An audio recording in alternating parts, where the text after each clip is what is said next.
Today, I want to talk about web automation and web automation AI agents.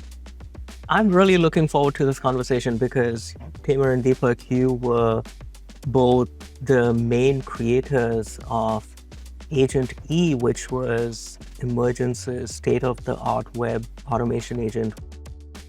The idea was when GPT 3.5 was coming out, some of the LMs were just rising. Deepak had dealt with something similar, and I go to him like, man, I think this whole thing can be redone with just some very simple actions. What do you think? I'm like, yeah, I think the same thing. And Deepak, just being the person that he is, let's take an action, let's give it a try, and then we'll talk about it.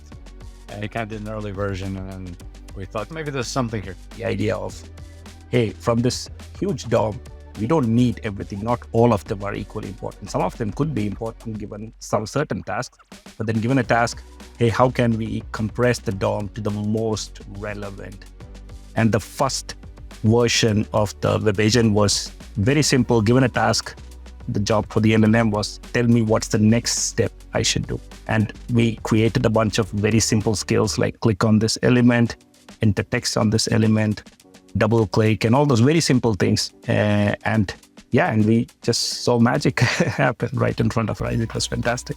It's really interesting how all these patterns for building agents, things like planning, decomposition into subtasks, sub-agents, skills, all these patterns, now the community of engineers building AI agents are familiar with all these patterns, but these were all not well-established patterns back then in early 2024. So over time, we started to learn there are certain aspects of an HTML, certain attributes that are very powerful. And there are patterns that web developers have built over time. For example, test data ID. That's an attribute. Seems so arbitrary, seems so useless, but developers seem to put a lot of information inside that. And the LLM, it knows what HTML looks like. It knows what JSON documents look like. So we actually ended up taking the HTML and turning it into a JSON equivalent because a hierarchical JSON.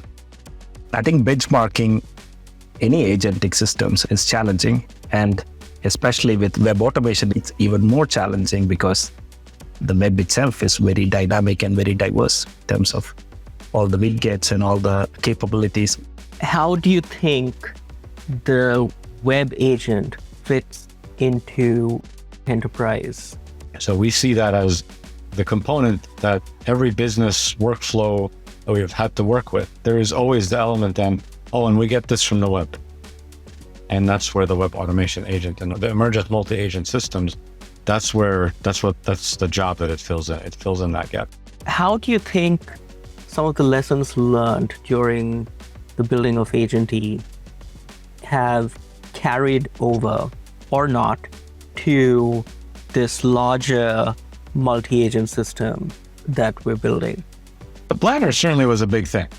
And I keep thinking like a scene from The Office, big picture guy and the day-to-day operations guy. And the big picture should just focus on the big picture. And the driver, just focus on the driver. One of the things that we had learned early on is, hey, what kind of information do you put into the context window of the LM has a big impact. We separated the concerns from planner and the browser navigation agent. Hey, let's be really methodical. And that also translates to more accurate task performance and so on. That's great advice. That's a great note to end on. Tamer, Deepak, that was a scintillating discussion. Thank you so much. And thanks everyone for tuning in, and we will catch you next time.